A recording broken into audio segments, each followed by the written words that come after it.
नमस्कार, स्वागत है आपका एमपी तक पर। मैं हूं रवीशपाल सिंह। मध्य प्रदेश में बड़ा हिस्सा इस वक्त मानसून की बारिश से तरबतर है, लेकिन इस बीच अब डरा देने वाली तस्वीरें भी सामने आ रही है।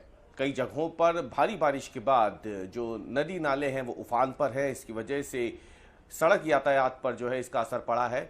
कई जगहों पर जो पुल पुलियाएं हैं उनके ऊपर से नदियों का पानी बह रहा है और इससे सड़क यातायात जो है या फिर सड़क संपर्क कई इलाकों का वो कट चुका है। कई जगह ऐसी है जहां पर बारिश के पानी के बाद ज़मीन धंस गई हो, सड़क धंस गई हो और इसकी वजह से वहां पर भी सड़क यातायात प्रभावित हुआ है। डरा देने वाली तस्वीरों में बात करें तो शिवपुरी हो, बैतूल हो, नरसिंहपुर हो, यहाँ से ऐसी तस्वीरें आ रही हैं जहाँ पे पानी के तेज़ बहाव में लोग बह गए हैं।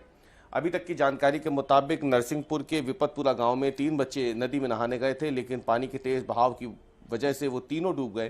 फिलहाल एक बच्चे का शव जो है वो बरामद कर लिया गया है। स्टेट एसडीआरएफ जो है फिलहाल वो बाकी 2 शवों की तलाश कर रही है।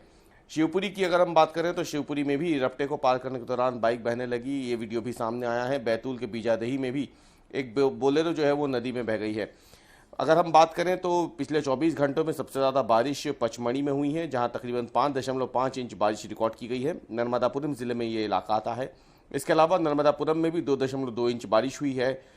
बैतूल हो, बालाघाट का मलाज खंड हो, छिंदवाड़ा, शिवपुरी, सिवनी, जबलपुर, सीधी, दतिया, नरसिंहपुर, इन तमाम जगहों पर अगर देखा जाए तो पिछले 24 घंटों में या फिर हम बात करें तो बुधवार सुबह से खासी बारिश देखने को मिल रही है।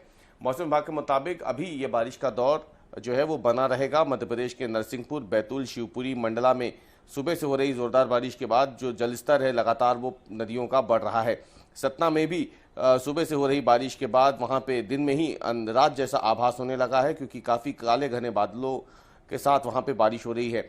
छतरपुर में अगर बात करें तो लगातार बारिश हो रही है सुबह से। इसके अलावा अगर देखें तो सीहोर में भी नर्मदा नदी का जलस्तर बारिश की वजह से तेजी से बढ़ रहा है।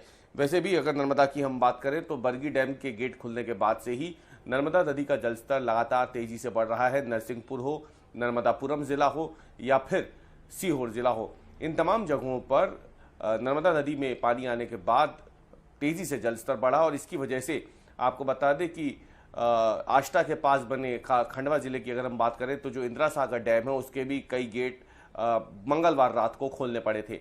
कुल मिला के देखा जाए तो बारिश का असर अब पूरे मध्य प्रदेश में देखने को मिल रहा है, लेकिन अभी भी अगर हम बात करें तो मध्य प्रदेश के पूर्वी हिस्से में और उत्तरी हिस्से में या जहाँ पे ग्वालियर चंबल संभाग आता है या बुंदेलखंड का कुछ हिस्सा आता है, यहाँ ज़्यादा बारिश रिकॉर्ड की जा रही है। विंध्य में और महाकौशल में ज़्यादा बारिश हो रही है, लेकिन मध्य प्रदेश का पश्चिमी हिस्सा अभी भी जोरदार बारिश के लिए फिलहाल तरस रहा है।